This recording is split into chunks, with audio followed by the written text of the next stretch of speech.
Right behind you. All right. Hold on one second here. I have to adjust my body so I look maximally less fat. Well, All right, folks. We got them here. Makers of Cosclay for a nice Q&A, a little update on everything. But first, before we get into questions and stuff, can you hear them? Am I overpowering the volume or? hello. Testing. Check.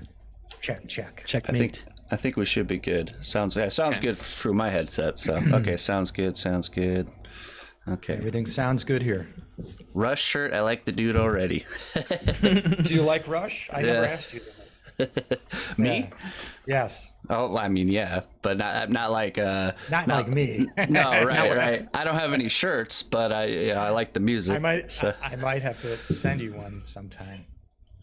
We'll see. All right. I have a closet full Well, of them. if it comes in black, I'll wear it. But black. about the only That's where I'm color I at, wear. too. Yeah. There's a lot of black. There's a lot of black t-shirts out there. So Let me move myself over just a second, real quick here, if I can find it. There we go. I'm just gonna scooch over here, make room for everybody. All right, there we go. It's like we're all in the same room together. Yeah. it's magic. Except we are giants. Yeah. Actually, I could probably match up my size here too. Hey, watch it. That's good. Oh, not yep. too far. All right, that's Go over good. this way. We'll That's put you in good. the middle. Let's see. Okay, How do so I how do guess patch let's you start- on the shoulder. There you go, right there. Oh, thank you. All right, so let's start off. Let's get into just kind of like things that you guys can foresee for the next year, or anything you really want to talk to about Cosclay, and then we'll just kind of transition into question time, and we'll just go. Yeah. We'll just do that. We'll just do questions for the rest of the time. So I guess I can start. Yes. By clearing my throat. Yeah, there's quite a few things coming up in Cosclay. 2023 is going to be a very big year for Cosclay. I guess some of the more immediate things that we can talk about would be the fact that we've introduced an 8-ounce size of Cosclay, the Cosclay block. So, for example, what you've been using is typically a pound block of clay. Which I know we send these blocks to you in pounds. That's the- Or that's that, the 8 that might ounce be right the there. 8-ounce size, actually. Yeah. I kind of hard to tell. I think What's I he said holding? pounds. It is. A pound? Yeah. no, it's 8 ounce. Pound? Yeah. Okay, let's see a comparison. I'll grab the 8-ounce size, and let's see how that looks in comparison to what he's holding. Oh, look at that, fancy. So here, I'll grab one. So, you're on that. Okay. So there's a size comparison between the two. You're obviously getting about double the size in the pound. But if you want to start and you have a smaller project and you want to do just a small face and you want to test out the different grades to see which one is more appropriate for you without spending, breaking the bank by buying a pound of all three, you can get either one individual of the soft, medium, or firm. I think we call it extra firm. Mm-hmm. Or you can get like a family pack. You can get All one three. soft, one medium, and one firm in the 8-ounce. So it's not so expensive. And I think we discount the family pack. So Yeah, that's sweet. kind of a nice thing, and that's new. You could put the pound back down to show the comparison again. There you go. So it's like a pound and a half of what you'd be getting in the 3 different grades, and that allows you to experiment and see which one. People have different preferences. Some people like the firm. Some people just like to build up quickly with the soft, and others like to go with sort of a blend of the two, which is the medium grade. So we've made these available, and it's not just for the Sculpt grade. We also have these available in all colors. And also the next most popular line is the Dow grade. So I think you're missing, there it is. So we have Fairy Light, Angelic Rose. what's the third one that I'm thinking? Sweet. No, the Caucasian Warm beige. warm beige, and sweet sepia. Do we have another dark one? Butte brown. Butte brown. Yeah, I forgot all these names because there's so many. I should remember these because I'm dealing with them in and out, but I'm old. Remember that. So You're excused. But so this is also like a family pack that you can buy, also available in 8 ounce, and you can see the comparison. We put everything as the base. The base size is now in an 8 ounce block. So if you buy the pound block, you get 2 8 ounce blocks. So you get a discount when you buy the pound block versus if you just bought an 8 ounce block. So that just gives you sort of an idea. And here's some of the colors. You can show, let's see, I don't know what you have. Oh yeah, he's got all the 8 ounce colors here. You can kind of take a peek just to see what they look like, size comparison. It's essentially the same style box, same artwork, slightly tweaked to fit the box. Now, you guys did the 8 ounce size with the This colors is the first, right? Deco line. And the Deco line features, is that Bibs? Lovely Pam? Yes. And what's on the back? Who's on the back? I forget. Oh, Sean Kaysen. Yes, yeah, Sean. That features the art of Sean Kaysen. We should go back. We'll say you can see the colors that are available. I think these are most of our colors. Let's see, we got 8. 1, 2, 3. There's a white missing, I believe. If you add the white in. Took it away. Yeah. Okay, there it is. So there's 8 colors. And then the size comparison with the blue pound. But we should go back for fun because I want to give Christopher a little plug to go back to the Sculpt grade. For those of you that haven't used Cosclay yet, or maybe haven't noticed, but I'm sure you have, because how could you not? If you look at the box on the front, you have to tell me who's on the front. The front is Svetlana Matvieva. Yes, her, Svetlana. It's handmade home on Instagram. Yes, and now on the back of the box, you'll recognize somebody very familiar. And that is Christopher Notbush. Chris, what do you call that character again? It was just an original kind of like. Oh, I can't hear your voice. You're muted. Can you hear me? How about now? You're still muted. Oh, you guys can hear me, right? Now we have. I think we have. I think we have the name of that character. It's a little bit fuzzy. Is it out of focus? We can hear you. Okay. So let's see here. It is. Oh, I can see my microphone moving, but they can't see me. So what's his character or called? hear me? Okay, hold on. Your other character's name? You're muted. It might Chris. be. It might be us actually. Oh wait, maybe we're doing something. There we go. There we go. We did something wrong. Quit muting me. What the heck? Can you hear me now? Yes. Okay, perfect. You might be in a little bit of a loop. Yes. though. I gotcha. We were in an Okay. echo there. So yeah. it's slightly out of focus. If we can, are we auto-focused on that? Just want to make sure everything looks good. There you go. Nice and crisp. Yeah, we want to get that crisp. So I asked you again, what was your character called on the one we used for the box? That was just an original, like one-off, kind of like a twisted Christmas elf-y kind of guy. So Did you just do the head, or did you do a body to go along with just it? the head, yeah, as a wall hanging piece. So it's like sculpted with the flat back, so I can make a like wall hanger. You know. Was it Christmas inspired? I see like a little bell hanging from his Yeah, I actually think I found like it was just a generic elf like illustration that like inspired me to want to make some kind of like creepy, creepy uncle looking elf, and that's what I ended up coming up with. So It turned out really, really killer. Oh, so we liked it so much that we wanted to use it for the box, and Chris was gracious enough to allow us to do that. I always say a C. Notbush hand with every box because my hand's on there. So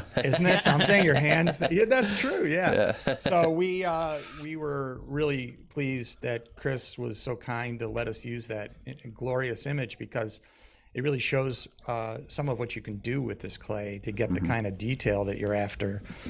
And so that's just one of many examples of Chris's. You can see through his voluminous work what the possibilities are when you really focus in on Cosclay and its capabilities as to what you can actually do. I really like the fact that you're offering the smaller sizes, because that's Yeah.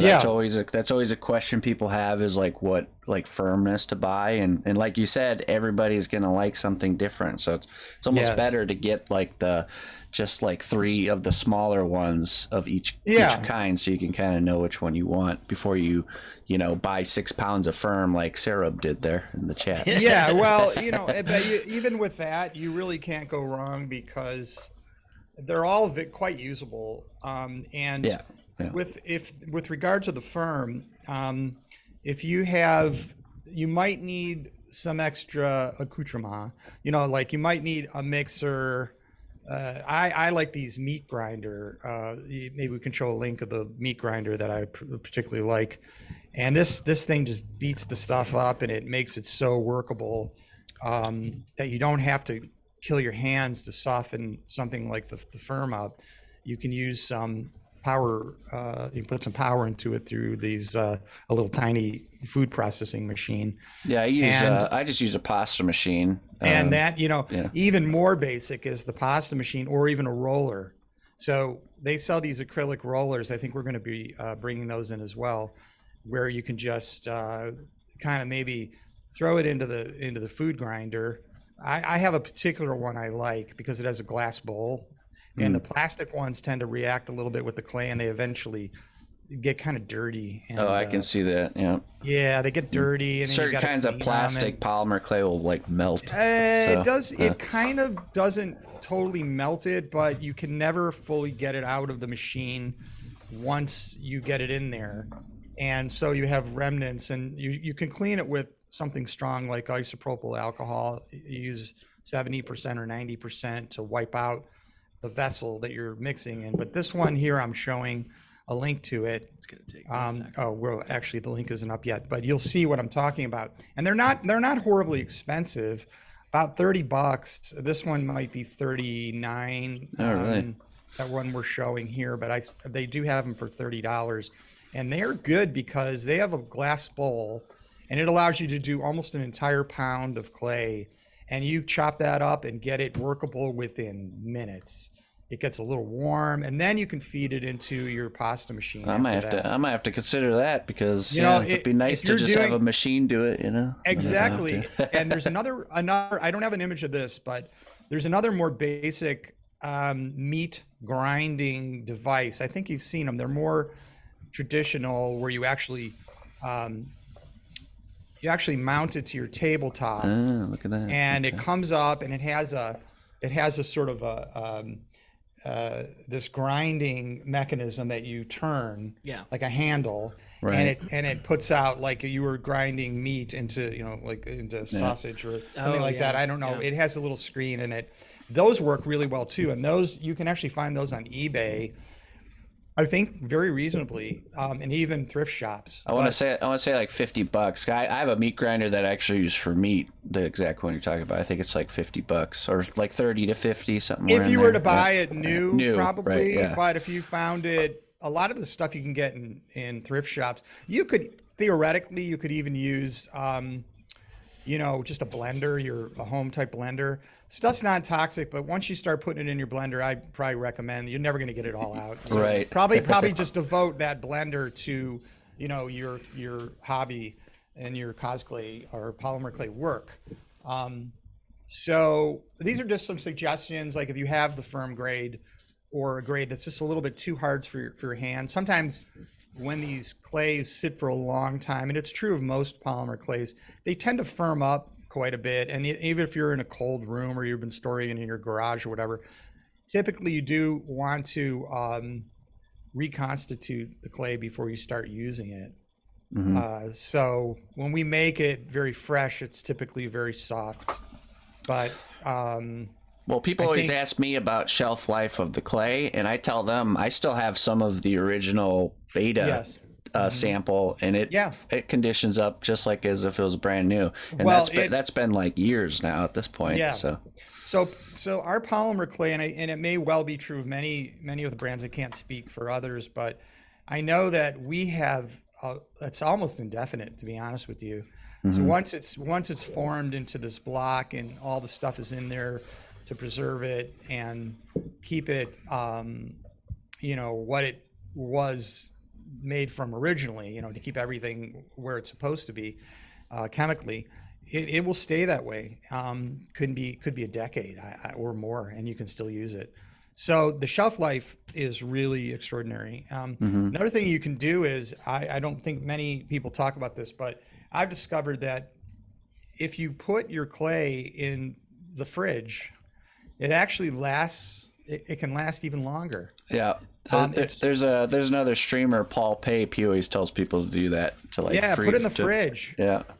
It's not toxic. I wouldn't suggest freezing it necessarily. I don't think that's going to help necessarily. It's not going to hurt it, but you could maybe get freezer burn or something on it, like you would food. I don't really know. Term. Yeah. But I do think that refrigeration, it's a way of long-term preservation. You want to put something in a time capsule, put it in the fridge. I use my clay fast 100 enough years that later. I got these boxes of Cosclay. Wow, 100 years and it still works. I can't say that for sure, but I think long-term preservation.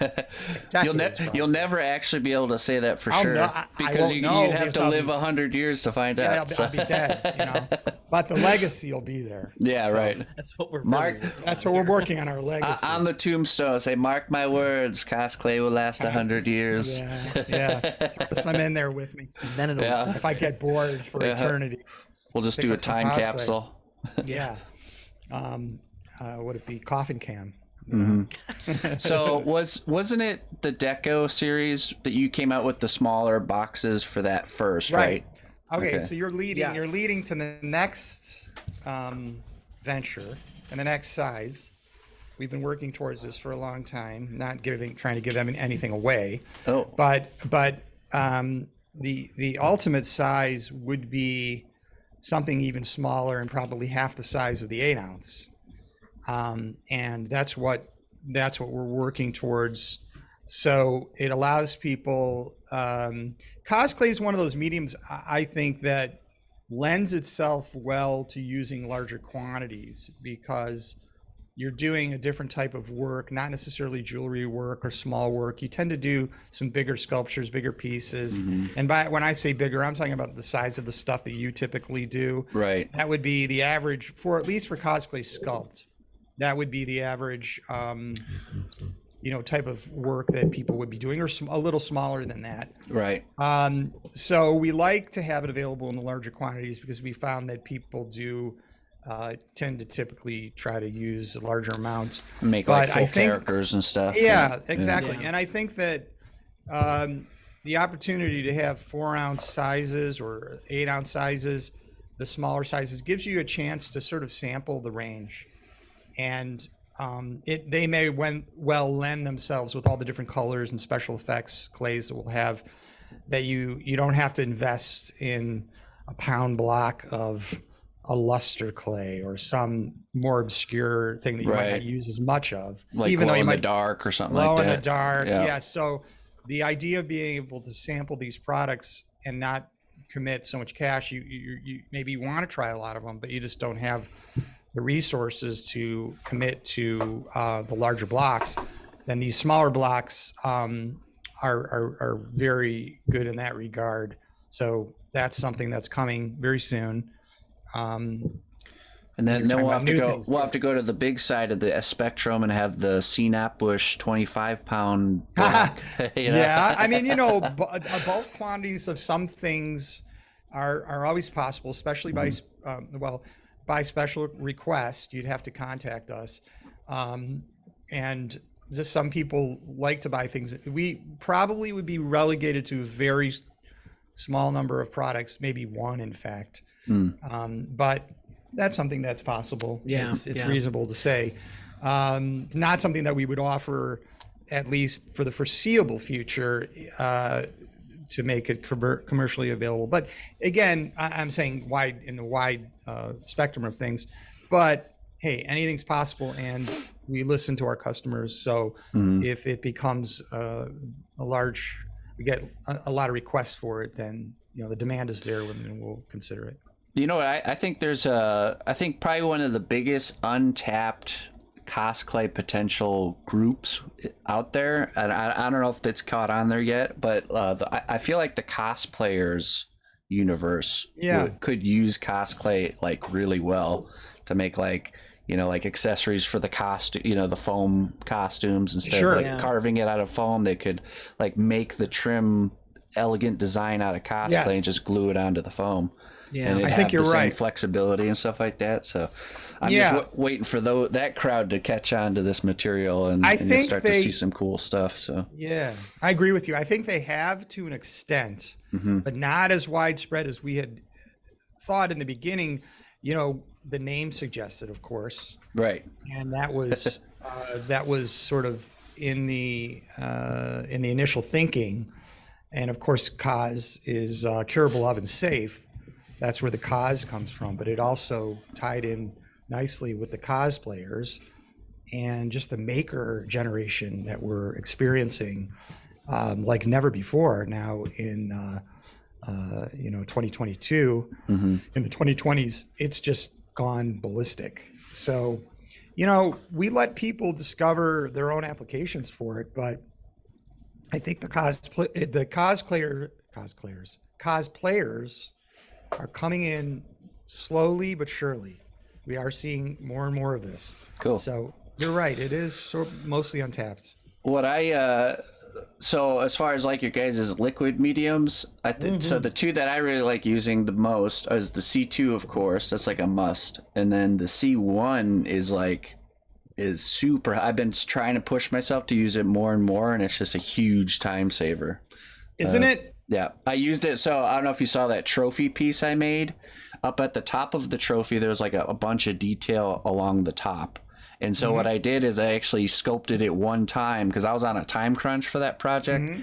And then I used the C1, sorry. And I created like a push mold of that. And because I knew the cup was machine made, so it was like perfectly symmetrical. Right. And I was able to literally just duplicate that design like that, just onto the other side of the cup.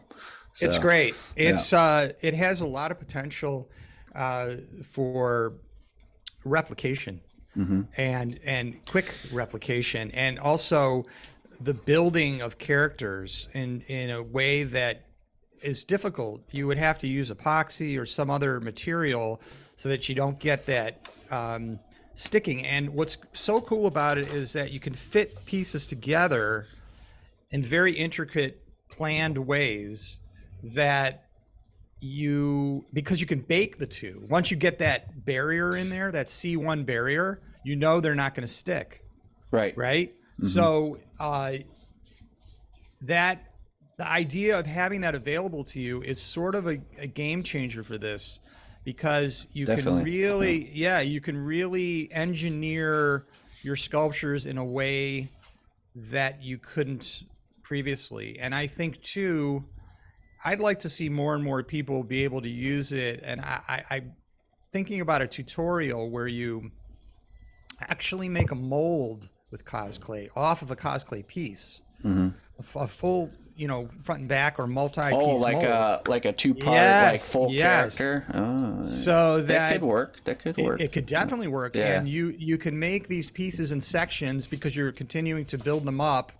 And you could even make it hollow, because when you filling the clay in the other mold, you could like leave a cavity. Yeah. Yes. You're starting as I'm describing this. Your vision is developing in your mind about how this could be done, and so the C1, it's a clear barrier, water-based, that I developed, But as I was saying, I think that you could actually create an entire character. You could break it down into pieces and mold them individually, front and back, by using Cosclay for the actual mold, and make it a 2-piece mold, make it a 3-piece mold. This could get a little bit complex. You'd need some demonstrations to see how this is actually done. But as you work your way through the entire character, you conceivably could have an interlocking mold that you put back together. And it's a mold that, say, you can lay it open. So before you mold into it, you have complete control. So you have a mold that, I wonder if I have something to show. Later on in the presentation, if we have time, I'll try to show something. I think we lost our feed there for a second.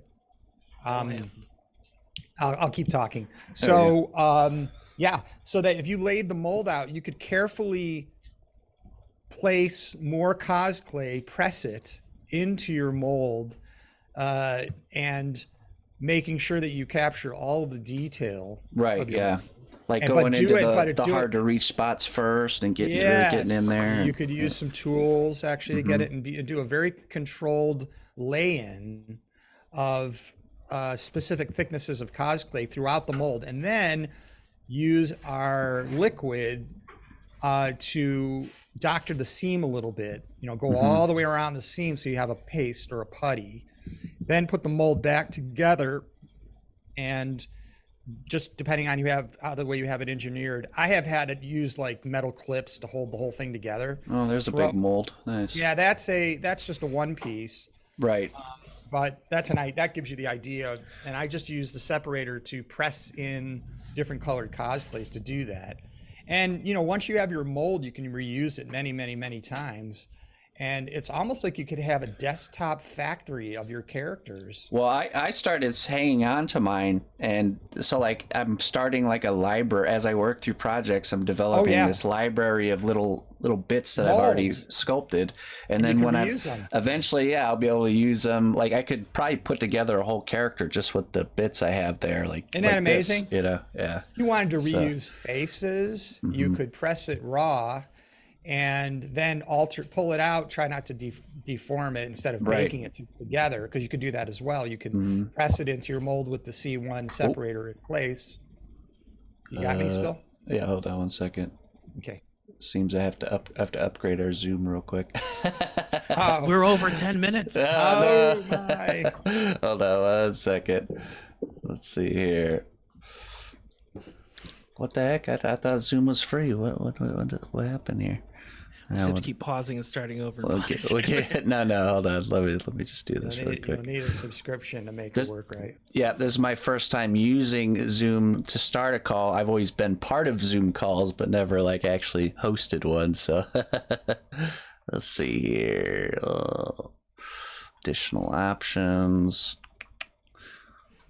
All right. Continue. Do we have that demon mold you could show? You talking about this guy? Yes. There it is. Do we have any castings? Yeah, we can show. Do you want to talk about it a little bit? Yeah, I can talk about it a little bit. So on your screen, are you good? Are you still working on that Zoom? I'll work on that. You can talk. Yeah, I can talk while you're doing that. So these are all one-piece molds, but a two-piece mold is not that much different, not much harder to do. These were done because they could be done very quickly. And so here's, Alex has got a couple things on screen that he's showing you. That was sort of a wall plaque that I made many years ago. It's just a little demon character. And I made a mold off of the original. I think the original's on the right. Yep. And I made this green mold. We actually have a tutorial for this online. You can look it up. I'm making Alex do all kinds of work here because he's going to have to find the link to it. I can do this. I can do it. That's the attitude. Oops. Let's see. You're upgraded. Looks like. There we go. Showing. Unlimited showtime. Here we go. I give you the virtual high five. Let's see. Can we do this? I give you. Oh, wait. All right. Right here. Oh, there we go. You confusing them now? The awkward high five biff. All right, wait, here. All right, ready? One. So hard you lost your hand. 1, 2, 3. All right, I'll try one more time. I went the wrong way. Of course I did that. Right. 1, 2, 3. Oh, I went to. I'm just an idiot. Nailed anyway, it's hard. That's hard to do. I gotta say. Oh, what was that? All right. Oh, I gotta wipe my hair. Audience screaming. All right, so I'm gonna send you the video really quick if you want to post it in the comments. You could post the video in the comments. So, as I was saying, we were looking at the little demon plaque that I did, and I have a demo on that. It happens really fast, as long as it takes to just get your Cosclay prepped. Because I was just using regular green Cosclay to make the mold. And I'm pressing it all throughout. Of course, the C1 separator has to be down and in place and dry.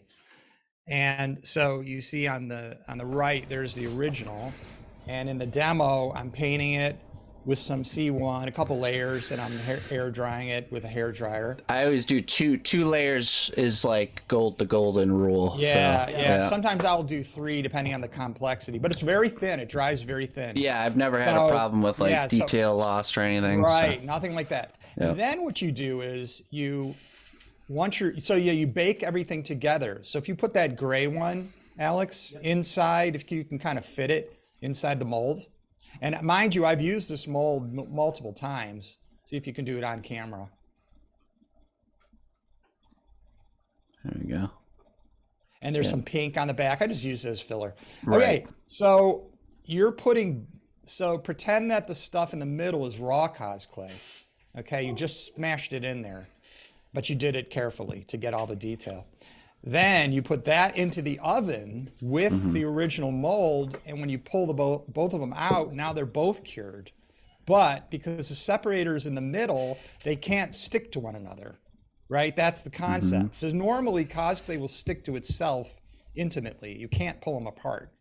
So now take that off. You can take the center out.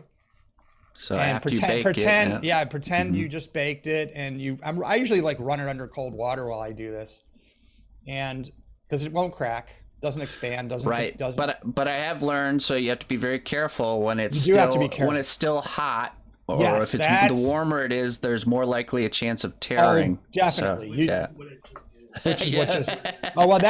So that was one of the consequences. That actually was glued on. Yeah. Oh, okay. Because it did get broken. I just got a re-broke. But you can reattach that with more Cosclay. I just use super glue. Me too. But if I wanted it to really stay, I would Cosclay it on, and that broke off because I demolded too hot, like you were saying. Yep. But I had it under cold water. The one on the left is a glow-in-the-dark copy. Oh, really? Okay. Oh yeah, I did the glow-in-the-dark, and it really glows. I bet. That looks so cool. So there's an example of a very detailed sculpture. It's a face. But if I wanted a little factory, I could use, maybe I'll make 1 or 2 molds or whatever, and I wanted to sell copies of my original sculpture in Cosclay. Well, now I have a mold and a way to do it, so I don't have to re-sculpt it every time. Exactly. So yeah, and I mean, I think one of the most time saving methods I've found so far is when I'm sculpting a character that has like knee pads or pauldrons that are the same and they're symmetrical, then I could just sculpt the one, and then I do the same method of duplication. I'm able to make the other one just like this without having to re-sculpt it from the beginning. So it's a real big time saver. So and you can also press into it, keep it raw if it doesn't have a lot of undercuts. Get it out of the mold, and you've captured the majority of the detail. Maybe it deformed a little bit, but Cosclay has such good green strength that it kind of wants to flex back to where it was, even in the raw state. So as long as you didn't deform it too much or break it or do something. But remember, you could put it in place and just fix it a little bit. Right. But you still are 90% of the way there. I did that with, you remember that big dragon with the skulls on its back? It's got a big pile of skulls. That one, I did that. I pushed them in raw because I wanted to all just be a little bit different. Yeah. So it got me like, 85% of the sculpting done just by pushing it in. And then I went in with the tool and made little changes to each one. So, it's a very useful liquid that we have in our line. And I encourage everybody to try it. It's not that expensive, and it lasts a long time. A little bit goes a long way. A little bit goes a long way. I haven't even used my first bottle yet, I don't think, of the separator. So I've only just now gone through my first bottle of glue. So and that's been a long time. So all the liquid products, the cost might be between $5 $5 and $7, maybe averaging in that range, retail. But you'll have them for a long time. The shelf life's really, really good on those. Oh, we got a question here. He says, does it last about 100 years, would you say? It can, absolutely, yeah. But the only way we'll know is if future generations can confirm that. Right. I would say the majority of the products that we make have, a lot of them, I would say almost indefinite shelf life. I can say that. Because it's when plastic. I say indefinite, indefinite, you think about it is a plastic compound, and think about, it's sad to say, but you think about the pollution in the oceans. That's all plastic, and look, they say it just lasts, it just doesn't decompose. It's just forever. But in the case of Cosclay, my argument would be that this is a purposeful use of a plastic medium for art purposes. And it can be, so if you're making something, chances are you're either going to sell it and turn it over to somebody that really wants it and keep it. Maybe they'll put it in a showcase, maybe they'll put it on the wall. So it's going to be an item that they're going to want to hang on to. It's not going to go in the trash. There's not going to be Cosclay, CNAP, or sculptures floating around in the ocean. Floating around in the ocean. Yeah, exactly. You won't see that. So there better not be. While right now, we have this, I hope not, while we have this plastic problem, I feel strongly that this is not contributing to the problem. No. In a sense. And also, I would say one other thing too, Cosclay can be recycled. A lot of people aren't aware of this. If you take some scraps or pieces that are cured and you don't want them anymore, don't throw them away. Take them and put them in a meat grinder or a coffee grinder. I've been saving mine. I don't know what for. But try this. Okay. Grind it up as fine a powder as you can. If it gets too fine, make sure you wear a dust mask. It's just not good to get dust in your lungs. Be controlled about it. And then incorporate that into some raw Cosclay.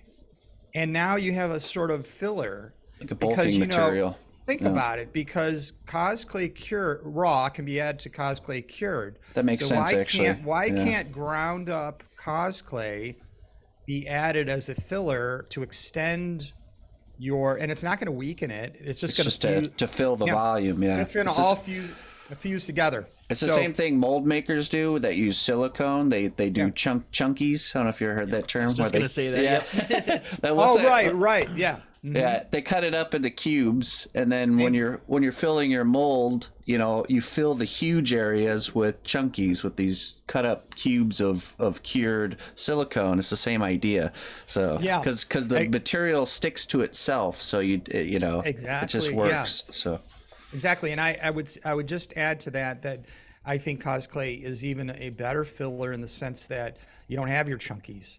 You can make them as chunky as you want, but you have the potential to grind it to a very fine powder. Mostly thinner pieces. Yeah, and where it becomes maybe it might be a little gritty in the clay, but if that's not important to you, maybe you want to use it as a bulking material. Right. So that you're going to sculpt on top of it, and you know that it's all going to stick together anyway. So it's just a way of not being wasteful and contributing to the pollution plastic problem that we have, because so many people are so reckless. I don't really count myself amongst them because I recycle, and I'm big on recycling, and I don't want to be contributing to the problem as a manufacturer of a plastic polymer.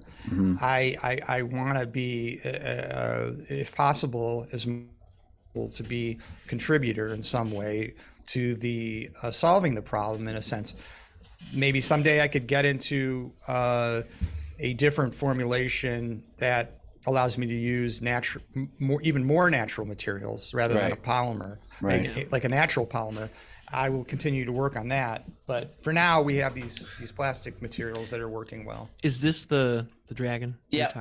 So that's exactly what I'm talking about. So that I made one skull and I made the Cosclay mold, and then all those other skulls I pushed raw clay into the mold, but I didn't cure them. I pulled them right back out and then stuck them on that form there, and then kind of squished them and altered them a little bit, and then went in with detail work. So they all look different and unique, even though I didn't spend the time to sculpt them all from scratch. I just did them. Nice. So that came out really great. And I have a question for you on that. If you can keep that up for a second, Alex. So how did you achieve the glow underneath? Are they attached to a plastic form, or do you have real thin or translucent Cosclay possibly? So what I did is I started with, imagine a core of tinfoil in there, right? And then I draped a layer of translucent polymer clay over the form. Then I baked it and then removed the foil. So now I had this hollow, light embracing thing. And then I just simply stuck the skulls right onto that piece of translucent, and stuck some lights under there, and we're good to go. And I just went in with the tool and made sure, like where the eyes were, that I was making sure I wasn't blocking the light, because I wanted to see the eyes glowing. You wanted to see it going through there. So worked really good. And the red could be orange, could be blue, could be green, depending on the light source, right? Right. Yep. It was red LEDs, so I use a different type, and it would work too. So. That's awesome. That piece looks so good. Good job on that. Thank you. So what else can we talk about? We have, I think we could continue with, you were asking about liquids. Right, yeah. Got any new liquid mediums coming down the pipeline? Yeah, so we're going to have a relaunch of our liquid polymer line. Not the ancillary items, not the adhesive and the sealer and the separator. Those are pretty rock solid. Right. But we're gonna have a relaunch of our liquids, I think by the spring, because we're adding a few different densities. So our of our we called it C4 initially. I think that's going to go away in favor. That's the liquid Cosclay. The flex flow. Flex flow. Yeah, I think we're gonna move. We're gonna FX. Yeah. So now, so we're coming out with the on the other side of that. If you look at that as the equivalent to an actual liquid Cosclay, Cosclay in liquid form. Then on the other side of that, to the right, would be something called FX, which would be a much firmer liquid. And so when it cures, it's going to be much more durable and it's still bendable, but not as flexible, not quite as flexible. And then on the other side of that, to the left, if you can think about this in progression, we have a product called FX. Oh, okay, that's a new one, right? In a sense, that one, we introduced that as our primary liquid out of the starting gate because we thought that this was so novel and different that we wanted to start with that. Turns out that I think some people just didn't get it, to be honest with you. I think some people used it in a different way than we expected. Okay. So we decided that we'll make three. We'll make a real stretchy one. We'll make one that's equivalent to Cosclay, and we'll make the FX, which is much firmer. And then we even have another one potentially that's an extra firm FX, which is almost like acrylic. It's so hard. It's really firm. Really? It has like acrylic. You can make like windows out of it. It's clear, really clear. Yeah. Oh, it's clear. Oh, wow. That's they're exciting. all clear. That's all exciting. Clear. The C4 that we now, are we talking like clear, like glass clear? Or are we talking like a milky, potentially like translucent potentially clear? Very clear. Oh, okay. Transparent. Right. Now, but it depends on how you care for it and how you use it and how you bake it. There's some special things you need to do, because if you're not careful, you can develop some bubbles or a little bit of browning. Yes, that's the problem with some of these liquids. You have to bake them at a specific temperature, and also you want to tent them because you don't want the elements to come into direct contact. Well, not direct contact, but you don't want those elements to get too, when I say elements, I mean heat elements from your oven. The heat coil. Yep. The heat coil to get in close proximity, because you will get some pretty drastic yellowing. So you have to be careful. It has to do with the thickness. And so there's a lot of experimentation that you have to do personally they're straightforward, but they do like Cosclay itself or any polymer clay. There are certain considerations and things and experiments that you have to do to make sure we give recommendations, but what's optimal for your conditions. Right. There's some things that areas for discussion and recommendations and experimentation. So, but that's our overview of the liquids that are coming up in the spring, and we're going to make a big announcement for this because I really feel like this expands our line in a way that has never been done before with the polymer clays in the industry. Right. And that's really what we're all about. Is we don't want to copy other people's brands.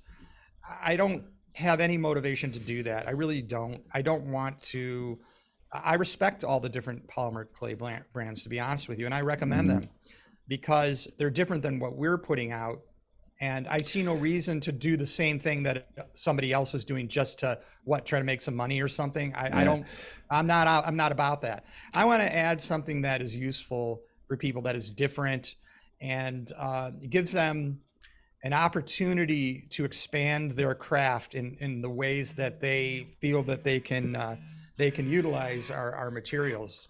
So I always say that to people when they talk about comparing, and it's like, well, there's really no comparison between Cosclay and the other brands, because what you get with Cosclay is very different than what you get with the other brands. It's like the results are completely different, so that you can't really compare, so. Yeah, and there are some comparisons, but the point being that if it's already been done, either you have to do it a lot better if you're trying to take something that's traditional or in the mainstream or has been established for a long time.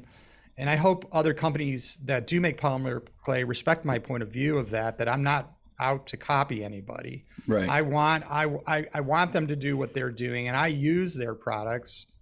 And I love using Fimo and Polyform and any of these. I don't mind saying any of these other brands because they're different than what we're doing. And I'll recommend them all day long. But we're just doing our thing. And we want to bring something different to the table that, has other uses, a non-competitive thing. It's just another tool that people have to express their creativity and their artistic endeavors. So that's what we're about. Something else with it too, it's like we're coming at it from a completely different background. Exactly. The special effects background and formulations and stuff like that. Like with the foam system that we have for our sister company Monster Makers, there's so many different pieces to it, and there's different ways that you could make different kinds of foam. So we're looking at the liquids kind of like you could make, we've got the standard, you can make it as complicated or as easy as you want it to be. It could be exactly what Cosclay, the cured clay is. You could get that liquid, or you could soften it and you can make it stretchier, or you can make it way firmer or like crazy firm. The other thing we're working on too, that I think you might have missed was we have a thickener that we're going to add to it as well. That's real exciting. Change the density, because right now it's very like a flow acrylic kind of. It doesn't have a lot of body to it. It doesn't make peaks and stuff. So with this, you just add it in there. You can make it as thick. You can make it paste. You can make it trowelable. Yes. Do whatever you want. That's super exciting because that's interesting. Okay. Yeah. So for example, if you want to do some freeform work that is not carefully crafted by hand or molded, but you want to add, like, I know there's some artists that like to add on a boot. For example, they're sculpting one of your fantasy character boots, and they wanted to do these like frilly things that would be really hard to sculpt and maybe long tips, and they'll take the Cosclay liquid, any one of them. It could be the stretch effects, the liquid Cosclay, the firm effects, or the maybe extra firm effects, and you add this thickener that we have that's available.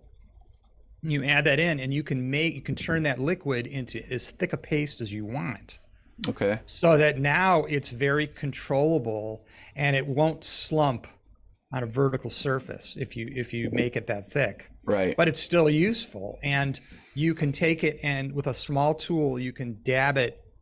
You put some on the end of his tool and dab it onto the boot and pull it away, and it'll leave this sort of little wisp. long wispy hair-like thing. And you Interesting. could do this over and over and over again, almost like grass growing on something. Yeah, that really opens the And door, you're- because that's what I was yeah. thinking about with your guys' products. I was like, I'm trying to think about ways I could apply it to my work, and I think a lot of experimentation on like textures, like Textures, either using a yes. brush and stippling with that thick paste, could create Yes. a really cool look or something like that. Yes. So Yes, and it allows you to modify. Let's say you have a pre-existing sculpture, and you ended up deciding that you were going to utilize our C1 separator to do replications of certain things, like again, maybe you have a headdress that you make, which because you use the C1 separator, it's removable. It's like a costume element, and maybe you want to swap out a different headdress for that character. Right, Maybe you have right. several different ones, okay, and maybe you have a mold for that headdress. Right, you have a two-piece mold made of Cosclay with utilizing the C1 separator and more Cosclay, and you're baking everything together. And say you've replicated 12 different helmets. helmets of 2 or 3 different characters, and they all fit the one, or say 2 or 3 different looks for the same character. But you want to go in and customize them in a freeform sort of way. Then you could make this paste, and you could do these little add-on things that make those unique. So now it's no longer just cookie cutter. Right. It's like cookie cutter plus whatever elements that you've added from your molds, and to make it a little different. They'd be considered like variants. That's what my mind thinks is like okay, say you had like a metal sculpture, like a metal armored guy, like this guy right here, and you could go in with this paste and stipple with a brush to create like corroded, like metal look, or almost like a rust texture. That's what I was thinking. I was like, And man, it's three-dimensional. right, exactly. It's three-dimensional because it's a paste. So if it were a paint, or if it was a thin liquid, then it would just go on and it would sort of disappear into the sculpture because it's just a thin surface coating. Right. With this paste, It holds its form, so it doesn't Yes, it doesn't self-level or anything like that. It holds its shape. if you want to make it that thick. So the thickener that we'll sell, Which is just for liquids. I it's saw just somebody for liquids. said something in the comments. It's It's not just for liquids. It's not. I don't know what it would do for. It'd probably act as a softener, I suppose, if you worked it into your Cosclay. You can try that too. There's nothing wrong. You can mix and match this stuff. I was thinking that too. I was like, I wonder what happens if you take all these different liquid mediums and you like mix it with just Cosclay and see what it changes in the clay. People have done it. People have done it, and because you'll discover something, the good or bad, who knows? But I would say the only one you can't mix in you can't mix the sealer or the separator in. Yeah. Those are coatings. Those are strictly coatings. So they're not compounded like polymer clay, whereas the other ones are compounded like polymer clay. That's why it all works together. So precisely. So anything that's a polymer clay, liquid or solid, they're all interchangeable and mixable, I would say. Yeah. All right. Now we did have a question in chat. They said, what was the inspiration behind making Cosclay flexible? Was it an aha moment while sculpting? Well, that was one of those things that goes back many, many, many years ago, when I was working as a laboratory technician for a company that manufactured plastic materials. And so I worked as a lab tech, doing testing with polymers for a long time. And so I was exposed to this at a very young age, right out of high school. But that was when I was making, I talk in my bio about making fake vomit and stuff, because I had access to all these plastic compounds. And on my lunch break, I was so bored, and I was like, I'm going to try to learn something about these compounds. So I would make these like fake peas and carrots and things, and then make this whole thing where it looked like somebody just got sick, and I would throw it in the oven, and I'd have these like fake vomit masterpieces that I was making, and I was so into it. I'm like, wow, I've seen this kind of stuff in novelty stores, and I actually thought maybe I could make a business out of it at one point. But that's when I really first discovered, when I was like 18, 19, 20, how to work with these polymers. And I learned a lot about it, but it didn't come to me till much later. Like, I just sort of was percolating for many years, about 20 years or more. But I always had in the back of my mind that wouldn't it be cool to make a polymer that you could sculpt with that was flexible. Based on my experiences, having worked with the various polymers at my work, I came to the conclusion that it would be possible, but I didn't know exactly how to do it. Like, I knew kind of how to do it, but I knew it would take a lot of experimentation. So once I had a break in my primary company, Monster Makers, I decided to start to begin to experiment with the knowledge that I had, and just start to gather materials and talk with some of the old timers from the industry I used to work with. And I just sort of developed it, and I had some hard versions of it, just like traditional polymer clay, and I thought, it already exists. Somebody's already doing that. Why do I want to do that? Oh, just have another brand of polymer clay? Well, yeah, if I could make it better. But I thought I also had some recipes that I had done that were flexible, and I thought, wow, now that's much better, you know. And I think there are some companies that have had dabbled in that, but they weren't anything. It was more like child's craft type products. And it wasn't. Yeah, I remember when I did my research. Yeah. I saw like a child kind of clay that somebody developed that didn't really kick off. I can't remember what it was called. They had some other. Was it a Sculpt product or something? I think it could have been. But it wasn't. It was more of a different type of clay. Maybe there was one for molding, and there was one for which is a good idea, but. Yeah, but I decided to. I wasn't really thinking about that at the time. Actually, I discovered those much later, after I had already developed. I only discovered it when I heard about Cosclay, and I'm like, I need to get this stuff. And I was like frantically looking through the internet to find this magical flexible clay, and that's the only reason I even learned about that stuff was because I was just trying to find you guys. Oh well, I took my seriousness of it once I decided to go that route, and I thought, now this is different.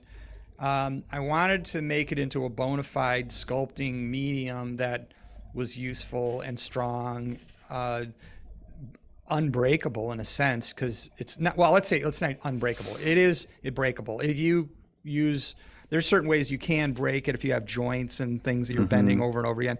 But if you drop it, it's shatterproof. Right. So I thought, this has lots of potential. So that's how Cosclay really evolved.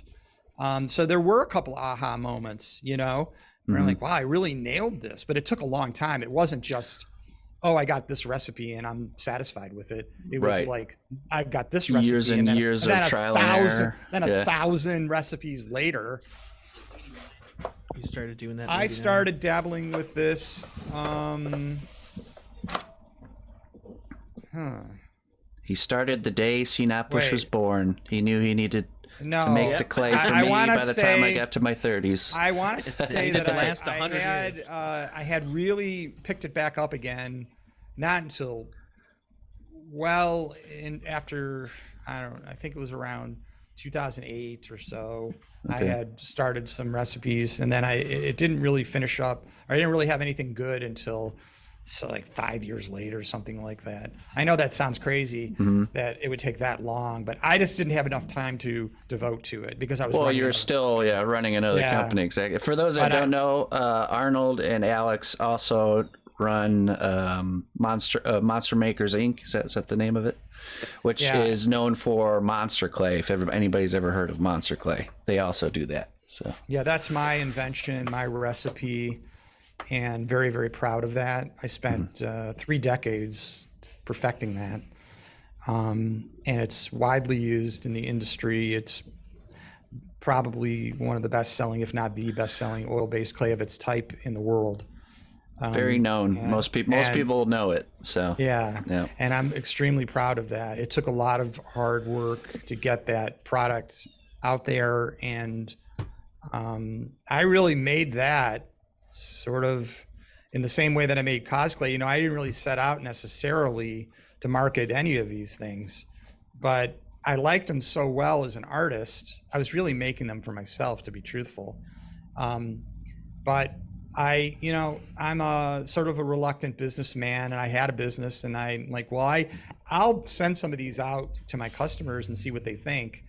And it really caught on. And I thought, well, okay, I'm either all in or I'm all out, you know? So I decided to go all in with both Monster Clay and now Cosclay. And you either do it with both feet in or you don't mess around. Right. I'm not that kind of person. Wasting your time otherwise. Yeah, I want it to have meaning. I want to have some meaning and purpose like everybody else. Mm-hmm. And I think these types of endeavors give myself personally, give me meaning and purpose, because I feel like I'm an artist, I think, first and foremost, and I think it enhances people's lives around the world. You know, I have a big vision about it. I can attest to that for sure. It's made my life a whole lot easier. Good. That makes me feel really good, you know, that I can do that. And people come to me, and I'm not trying to be boastful or anything, but I just want to say, and it makes me feel great. I hear these two comments, and they stick with me all the time. First one is, I love Monster Clay. People don't just say, it's okay, I like it, I use it, I love it. They're passionate about it. Mm-hmm. And they say the same thing now about Cosclay. Those are the ones that tried other clays first, and then potentially. You need I'm that not, contrast. I'm not mocking I'm not knocking anybody else, right? Because I respect all these people that do this hard work, this development work, right? Because you know what it's like. I mean, you know, some companies pay people to do the development work. They bring in people, and that's all well and good. I don't have any issue with that. If they can afford to do that. But for me, I have training in this, not official training. It's that was a question, by the way, somebody asked, or Sarah asked, do you keep, first question, Sarah said, do you have chemistry background, or has the process of making Cosclay been more trial and error, which you kind of answered, so. Yeah, I'm not a chemist. A lot of people think I am. Not a chemist, but... Self-proclaimed chemist. I mean, it's funny though. Some people say more of a mad scientist, huh? Yeah, more of a mad scientist. This is the Polymer Papa. Polymer Papa. Yeah. Polymer Papa. Oh, Polymer Papa. No. But I would say that I'm more of a trial and error guy. But I do have formal training in testing and formulating polymers, because I was formally trained to do that in a laboratory. So I had on-the-job training. So I would say that not for chemistry, but for plastic chemistry, in a way that allows me to formulate and understand how they're working, what I'm doing, and why things are happening. So that helped a lot. So yeah, it's a little bit of a mixture of just experience, trial and error, and mad scientist. Yep. And okay, so let's hit this big question that everybody always has about. Lulu asks, any chance to make it more accessible for European people who love Cosclay? Lots of Cosclay products are really hard to find. Let's go ahead and address that. That is the elephant in the room. Right. For real. So I think what's happened there, we've addressed this before, is it's a multi. The question it has multiple answers. There's not one answer why we don't have it there. We do have it in Europe, and it started off really big in Europe, and that was our initial push. Now, some factors have come into play. There's many factors that we're all aware of, in terms of the war, supply chain issues. It's a big, and I'm not the only polymer clay company that's having problems with this, from what I understand. we are having no problems getting materials now and manufacturing the product as much as we want, though prices have gone up, in some cases drastically. That's a separate issue. But I would say that the fact that we offer a pound, that's kind of a big ask for a lot of people. I think that it's a heavy lift, to have to buy a pound. Literally. You want another color. You want another color. Each time you have to buy a pound. So I think the introduction of the 8-ounce and now a smaller size, as we reintroduce this in 2023, I think we're going to finally have more accessibility in Europe, because it started off, like I said, there are numerous companies that have some pound quantities, but they don't have all the new stuff that we're coming out with. Right. And we want to make it accessible. We wanted to do that, and we did right off the starting gate with our Kickstarter. We had wide accessibility for the initial launch. And so now we're starting to get back to that. And I think in 2023, I've been saying this over and over again, but every time I say it, something else crops up. Shipping's super expensive. The rates have gone through the roof. So, some of these distributors are reluctant, and I understand that, for them to carry vast quantities of this if the cost is so much to get it to them, and it's only available in pounds. So we're working to change all that. I can assure you that we're working as hard as we can, and it will change. And in 2023, you will see much more accessibility to Cosclay in the European markets. That's good. And also, I would say this: if you own a store, or someone that owns a store in any city, in any country that you're from, where they have art materials, and you can go in there and buy polymer clays, you could do two things. You can ask you can ask your vendor to bring it in and carry it for you specifically, or if you are a vendor and you're watching this Zoom talk, Twitch stream, and Twitch. So I say Twitch. Well, you use Zoom via Twitch, right? We're on so it Twitch, is yeah. Twitch stream, but this is a Zoom setup, call, though, right? Yeah. Yep. Zoom call via Twitch. If you're watching this and you want to have Cosclay at your store, we will make it available to you, and we will make it as easy as possible for you to get it, and we will work with you. So we're not holding back, but we'll even work with the shipping companies to get it to you at the various rates. We can do another thing too. If you have a pre-existing vendor network in the United States that sells you art materials or other things, we will help you piggyback our product with your theirs. shipments. Okay. So that you can get it at a more that's economical rate. Yeah. So these are all things for people that want the clay, whether you're a vendor or an end user in Europe or anywhere in the world that is not the United States. Please think about these things and contact us. We're available, and we're easy to work with. I will say too, like, one of the biggest questions I get asked about shipping all the time is, why can't you ship directly to me if I live out of the country? Question. I can ship directly to you, $60 minimum, probably. but the cost, the cost is of high.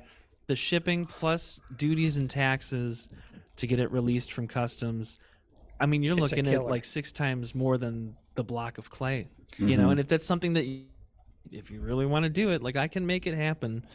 It's just, I don't want to put that kind of money on you, that's Yeah. terrible. Yeah, And I have family that lives in Germany, and just to send a tiny package, even if it's really small and light, you're looking That's at expensive. $40 minimum, and then it goes up from there. So Yeah, and like we do have shipping deals because we ship high volume with monster makers and Cosclay, but even that, it's still pretty bad. And I feel for the people overseas, because we started with them. It was almost like they got a tease because they had it, and they still have it. In certain vendors are carrying regularly, consistently carrying Cosclay, but it's a little bit fewer than what we started with. I mean, we still have those vendors in existence, and they want to bring in product. They've expressed it to us, but and the demand is there. but the costs are a little higher right now. I think they're starting to come back to reality though, slowly but surely. And we also don't, this is something we have to be careful with too, is we don't want to step on any toes, any of our vendors' toes. So say you're in Australia and you want Cosclay. Well, one of our distributors, our main distributor out there is Barnes Products in Australia. And they do a wonderful job of distributing. And so if somebody from Australia contacts us and says, we want to get this clay, we try to send them to Barnes. The problem is a lot of the clays we introduced are not being picked up there because for one reason or another, maybe they think that it's just a limited supply. And in some cases it is. So we always will go through Barnes and ask them if somebody really wants it. We always defer to Barnes. And then if Barnes can't supply it, then we get permission from Barnes to send it. We won't just go around any vendor and send material without at least acknowledging that they're there, and they have to give us the word and say if it's okay. Otherwise, they bring it in for the customer. Exactly. Because we want to be Best case respectful of our scenario, distributors. That's the way to run a business, Right. and you have to be.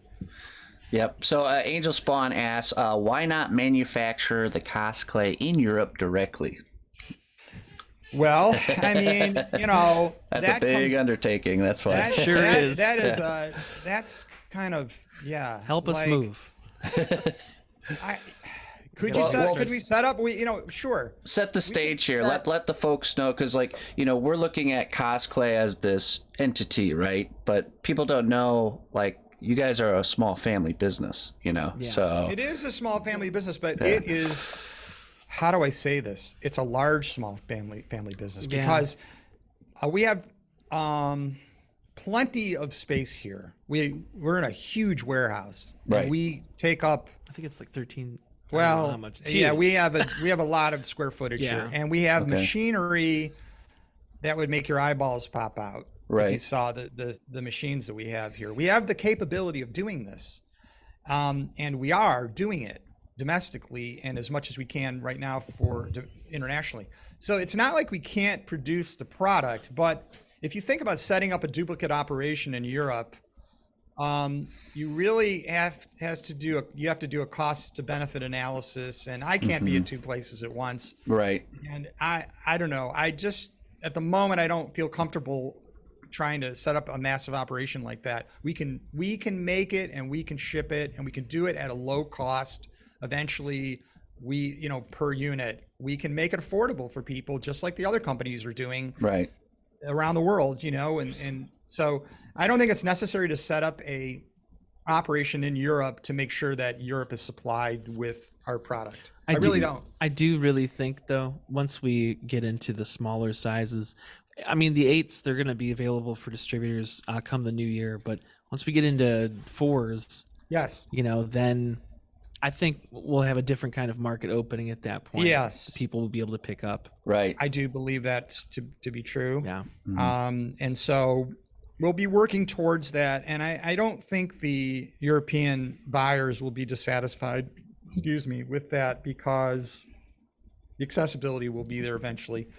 It's just taking time. It takes time for things to grow. Right. And I think, I'm pretty sure when I started sculpting, it was about 12 years ago, I'm pretty sure Sculpey was really expensive over in Europe back then too. And then like over time, the price started getting down to like more of the American price that we're paying here in America. So it just takes time and that was over the course of like a decade plus, so. But we have a presence there, and to expand it over there is not a problem, really.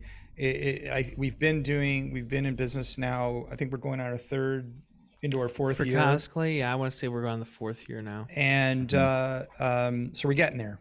32 years for Monster Makers. Yeah, Monster Makers has been in business for 32 years. So we have vast experience in terms of distribution and manufacturing. Really good at manufacturing. Not your guys' first rodeo. So. No.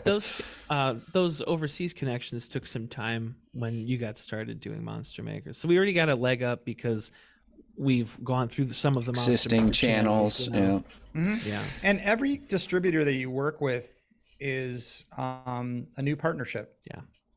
and you have to treat it as such. Mm-hmm. And so when you enter into a new partnership with anybody, you have to walk before you can run. So they develop slowly, and but we're very involved in each and every distributor and how we handle our working relationship, and we're good people to work with. We're honest, of course, and we try to do what we say and say what we do. And I think people learn to trust us, and we learn to trust them, and it just works really, really well. It has to this point, and it's just onwards and upwards. Trust has been earned and established. Yeah, so I think so. I think so. Dark Rose comments a positive review for Alex, saying, "Still a bit new to Cosclay. Cosclay is one of her absolute favorites, and I wanted to thank them for their excellent and fast customer service too. Spoke to Alex, and he was very kind." You're welcome. Thank you.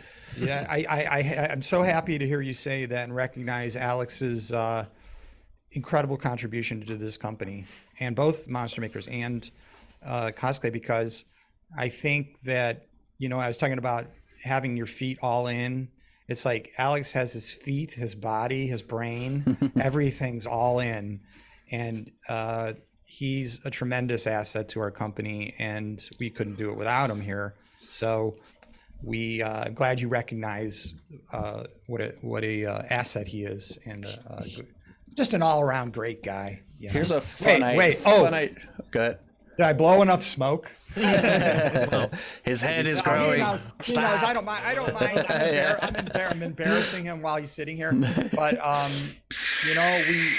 we work together closely and talk about everything. And he's just like more than our graphics guy. He does a lot of different things. Although we will be replacing him with AI in about 2 months. Just watch out. So it's a good thing you're a man of many hats. Let's just say, it was great while it lasted. See you later, Alex. It was nice knowing you. It was good while it lasted, but I'm afraid we're going to have to replace you with AI next week. Next week. On the next Actually, we're gonna need you we need to train. have a private conversation off camera. Things Alex, just went downhill. if you could program the AI for us before you leave, that'd be great. So that way we could just hit a button and churn it out. Alex might be hanging around a little while. Get used to him. Someone in chat brought up live warehouse tour might be cool. That might be something OC Notbush might be willing to take a road trip over too. It'd be pretty sweet. Some of the stuff here is a little bit proprietary, but I can tell you that we are intending to do some classes. Workshops. I don't know. My goal would be to have them here. Right. Because we have so much space, and we want to have some hands-on things. And you used to do that a lot. With Monster Makers. That's how I started, was teaching. When I started Monster Makers, it was actually a school. It wasn't a supply company. Yeah, it was a school, and it had one employee. Can you guess who that was? Me. Yeah. I was in a rat-infested storefront in Cleveland. Humble beginnings. I should show you pictures of this place. When I started, it was in 1991, and I purposely took pictures of the building and inside the building, what it looked like before I even lifted a finger. But thinking back to those days, it was daunting to realize how I got from there to here. Mm-hmm. It's such an incredible story, and it just was sheer determination to get to this point. Persistence and hard work. Oh yeah, it's everything. You gotta just focus and pick it. It picks you, and you pick it, and you just dive in and do it, and don't look back. So that's how I've been. What was your original question? Maybe we'll do a warehouse tour. Will we do a warehouse tour? Warehouse tour. I got lost in my brain. We went on a tangent to teaching, and then ended up way back in the past. Yeah, I started And getting then philosophical. there was rats everywhere, and we didn't know what was Oh going my on. God. Then 100 years went by. Rats are really smart, by the way. Anyway, Yeah. so I would say with the touring and the classes, but the touring was a really question. So we could sort of combine both, and certainly tours are possible. Limited tours. We've We would given have to discuss it. some private tours. We and have stuff done before, some and private tours. I know the things that we have to do There's to make some it happen. things that So are Mm. I proprietary. will make that it we- happen. Yeah. You need, like in Willy Wonka's chocolate factory, like the secret project wing, you know, where Yep. all the NDA stuff is, you know. And then Yeah, I'll sneak in and You have test things to- I shouldn't be testing and turn into a blueberry. No secret cameras. You yeah. stole fizzy lifting drink. You'll end sir. up in the tube with Glump. What was his name? Yeah, Augustus Glump. Augustus Glump. You'll end up in the tube. or Sinapwish got in the clay mixer again. Oh no. Daddy, I want a golden egg. Yeah.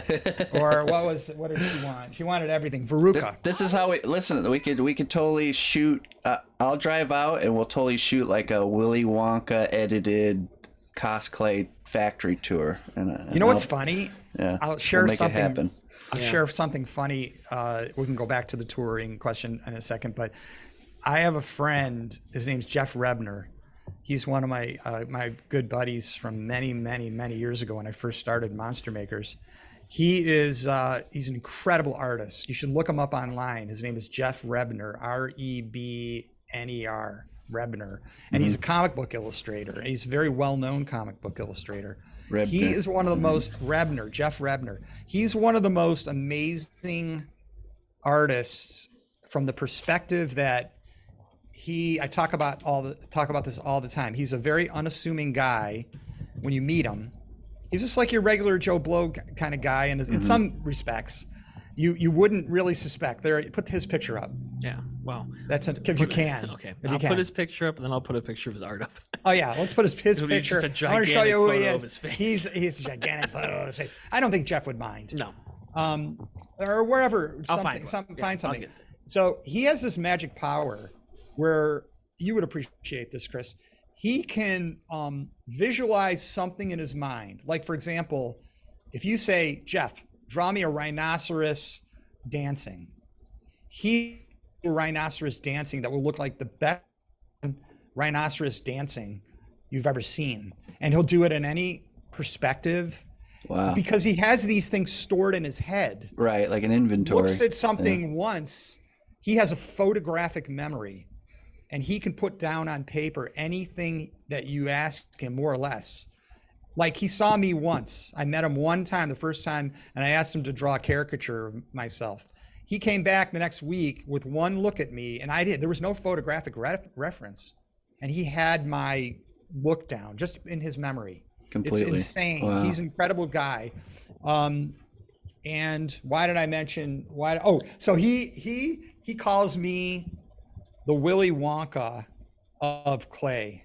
Mm-hmm. Because of monster clay, being like a chocolate looking thing. Right. And my personality, I'm kind of unassuming, and So this is I try. Jeff. Yeah, there's Normal Jeff. looking guy. Yeah. Uh-huh. And I try to be kind to people, like Willy Wonka, although there's the devious side. Well, see, yeah. So we'll shoot. Okay, here's his artwork. Oh wow, look at that. That's pretty amazing. He's amazing. Yeah. He's done work for Marvel and. He worked TV. on Hellboy with Rick Baker. Yeah. He's done a bunch of Hulk stuff. He did some drawings for Rick Baker, some work on Hell. I know Rick did some contribution to Hellboy. I don't think it was the main thing, but I know that Rick had something to do with it, and Jeff through that. And I think, actually, Jeff has worked directly with Guillermo del Toro. I don't recall specifically, maybe Alex remembers the story. Jeff tells a lot of funny stories. He is Yeah. He's hysterical. full of beans. He's Full of beans. Full of beans. Full of beans. And what results from beans? Yeah. I won't he's go too heavily into that. We've had some funny moments with High him. protein and good calories. Okay. I don't know. No, that's not it at all. It's not it at all. But So yeah, the tours. okay, so anyway, yeah. I just to say that we could be up for some could do it, tours, yeah. up for some classes in the coming year. Think of this. Ready? We start the CNAP Bush video tour with me sitting in my workshop, and I just opening the next box of Cosclay to work on my project, and then there's a golden ticket inside there. Oh. What's this? Oh, and then we start the whole video from that point on, and then at the end you could pitch like that there are these golden tickets hidden in a few boxes somewhere for exclusive workshop tour. Could be a good promotional thing in the future. Yeah, You might be onto something. I can see it. Write that down. Yeah.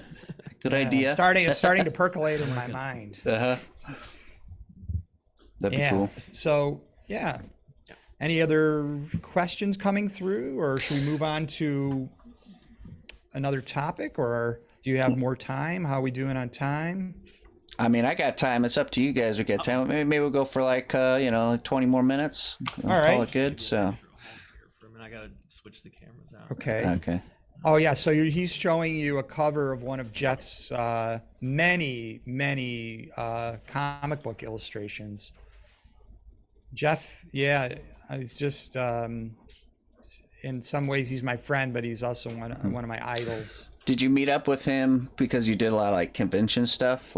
Well, Jeff's our companies, for those that don't know, we're in the Midwest. We're in Ohio for now. And Ohio. Jeff is also an Ohioan. Okay. He's from an area called Hudson. And I'm from University Heights in the Cleveland area, and we met at my shop in 1992 after he saw I was lucky to get some exposure early in my career. Yeah. Through the Plain Dealer and through some TV shows. WVIZ did a profile on us. Oh, nice. And also we had a whole page in the Plain Dealer. I've been on the cover of some magazines and things. And he came down one day, or he called me and he said, "Hey, I'm so into what you're doing. Can I come by and meet you?" And I said, "Sure. Yeah, come on down." And so he came down and we just hit it off like hugely. Bigly. No, kidding. Bigly. Hugely. Sorry. Hugely. We hit it off in a big way, and we've just been friends ever since. And this was before the internet. Right. This was before any kind of accessibility like that. It was like you had to see stuff in magazines and TV, or meet somebody through a friend or whatever. Right. Or conventions, live stuff. Yeah. And then Jeff ended up moving to California. I think shortly thereafter, and we just kept in touch. And I've been out to California numerous times. I've visited with him. Another thing, I'm talking a lot about Jeff. I know, Does yeah. everybody mind? I mean, I just want to say, don't care. It's the Jeff stream. Jeff is the illustrator for American Dad. Oh, really? He does all of the key sequences. I think he even did all the character design for American Dad. If you watch American Dad, you'll see his name, I think, in the credits. He started off on King of the Hill. King of the Hill. Yep. He went from comics to TV really quick. Yeah, he went from comics to TV to movies really, really fast. Just so just a little history about somebody that I. So that actually brings up a question for me. So it seems like when you were creating Monster Makers, your first clay and all that stuff, it was like a completely different world than Cosclay because it was like pre-internet and post-internet, right? So how is that kind of like? Do you have to learn a whole bunch around that, or Yeah, I mean, well, let's put it this way: it's a lot easier with the internet, right, to promote anything, because things travel fast.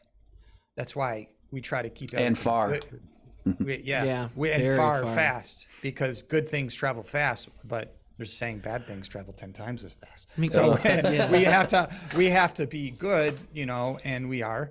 So it's a lot easier just with Cosclay in terms of promotion, and to get the good word out. And so back then, without the internet and monster makers, it was a very long, slow slog up the hill. It's hard to run a business, and it's still hard. You still have to have a good product. You can't even, the internet's only going to take you as far as your product will take you. You can't actually sell ice to Eskimos. It doesn't actually work in the real world. Yeah. But with that said, I think we do have a good product. I do have a good product and good products in general. I would agree. And so I would say that it has been easier with promoting Cosclay than it. And now, of course, monster makers did grow up with the internet. Our site debuted on, I remember the date because it's my sister's birthday. We debuted our website. You can go back in the Wayback Archives and find the day, March 11th, 1996. Okay. Our launch on Monster Makers on the internet was so rudimentary back then. It's ferociously bad. bad. It's worse than Space Jam. It's like when I go back and I look at my first overlay on stream and stuff like that. It's like terrible. Yeah. But you build on that, and it's kind of a curiosity when you go back and you look at stuff like that. And I think fondly back on those days. And I appreciate how hard they were because, build your character when when you're thrown, you either sink or swim when you're thrown a difficulty. I had to get it. Back then I was in the fire. I was in the frying pan. Right. And I had to jump out of the frying pan into the fire. Right. In order to get ahead. Dark Rose made a comment here. Said, I got some of the tools for Black Friday. Are more tools a thing like that on the horizon? Forgive me if this was mentioned already. Absolutely. Yeah. No, it hasn't been mentioned already. I'm glad you brought that up. Yeah, we just launched a line called Sculpt Tools. Yeah, do you want to, can we show some of these? Sure. Why don't you put a couple of those out? And these are excellent tools. We're trying to get the best of the best and offer them at affordable prices too. Right. We're not trying to overcharge. There's no reason to do that. Why not give people really good quality tools at an affordable price? Right. So there's our part of our Sculpt tool line. We are expanding it rapidly. You'll see new tools popping up, and we'll make announcements for our new tools. I just discovered I'm doing a lot of research to figure out what people want, and also we will take feedback too. If there's a tool that you like for polymer clay, or if there's monster clay fans out there as well, certainly hit us up and show us what you're using, and we'll try to either replicate it or source it and add it to our line. I'll send you some photos because there's this one I have that I love for like armor, and it's literally a surgical instrument. It's a nerve elevator. Isn't that cool? So wow.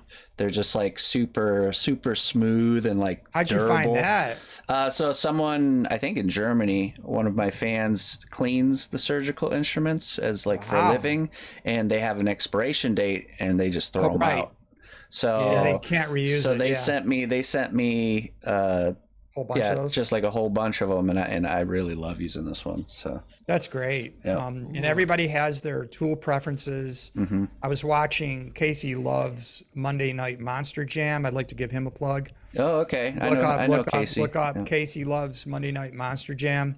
That's one of the coolest. What's he do it on YouTube or something? YouTube. He does it on YouTube. Okay. And please support him because his information is so good. Okay. I don't think I haven't checked out his show. I'm definitely gonna check that out. Watch it. Oh yeah. The last one, he was plugging us too.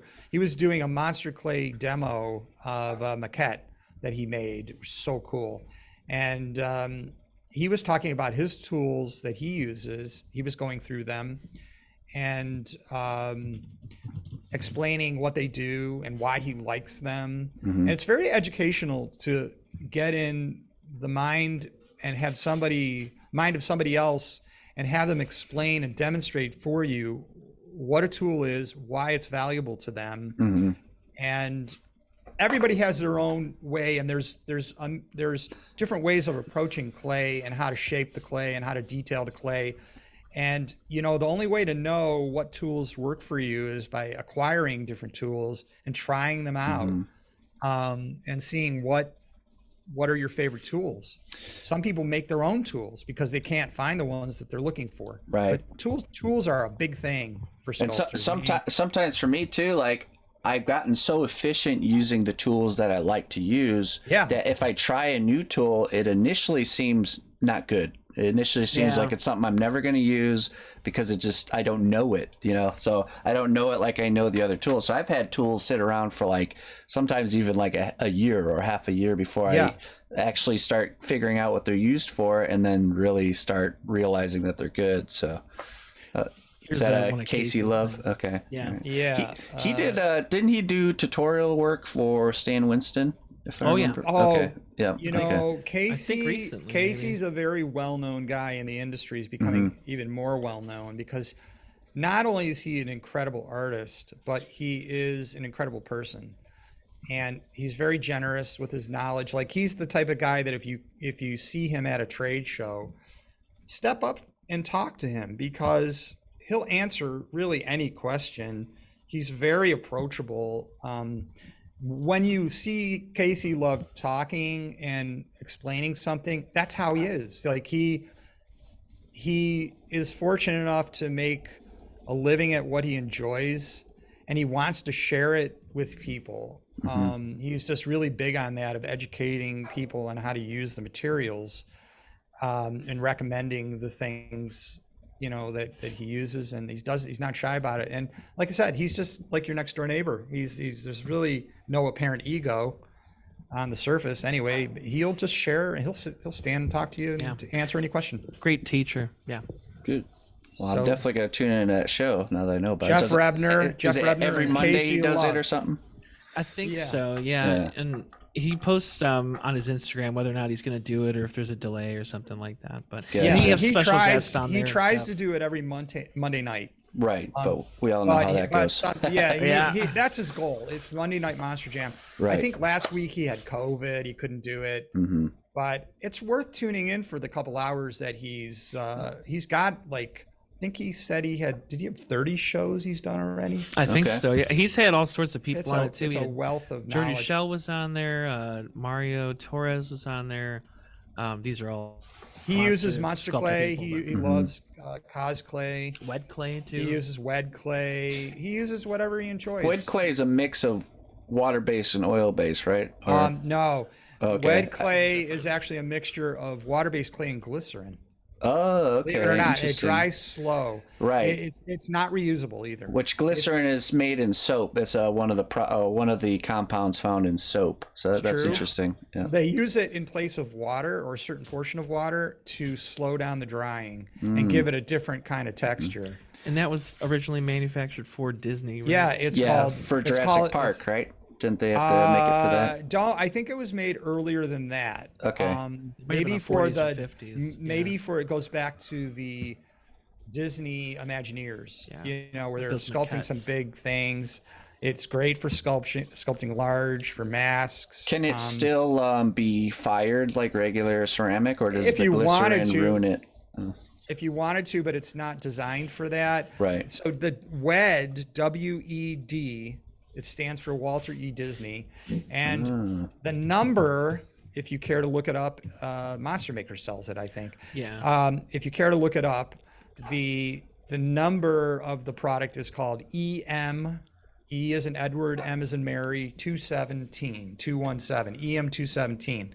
And it's a very, very popular product, just because it's a different thing.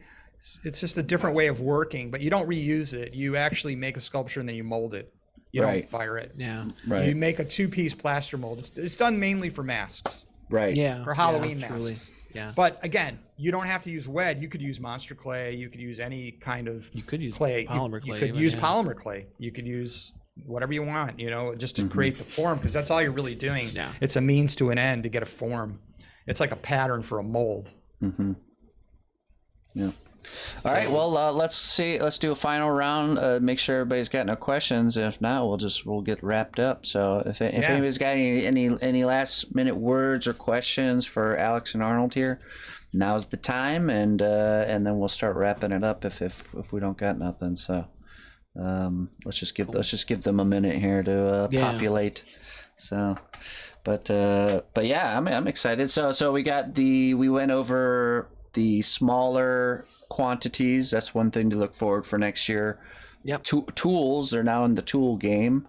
More tools. Oh, yeah. Lots more tools. And a relaunch of the liquid line is kind of the relaunch of the liquid line, expanding the liquid line with an expansion, right? Yeah. Yeah, and within that, you'll see a very carefully released retooling of that product. We'll have a bunch of demo videos for every single product and how to use them as well. And right. we're going to start doing some more demos. I know, we did a couple. I think we only did maybe 3 or 4. Yeah. If you go on our YouTube channel, you can find those. But we're going to start doing some more stuff and collaborating with more people. Yeah. Well, go ahead. Can I add one? Just another thing I wanted to put out there. I don't know how many people from Polymer Clay Guilds watch your show. I'm imagining there's a few. Probably. But we've done, and I'll make this real quick. We've done a few Zoom, online virtual Zoom demos specifically for clay guilds. And they work out great. The guilds really enjoy them.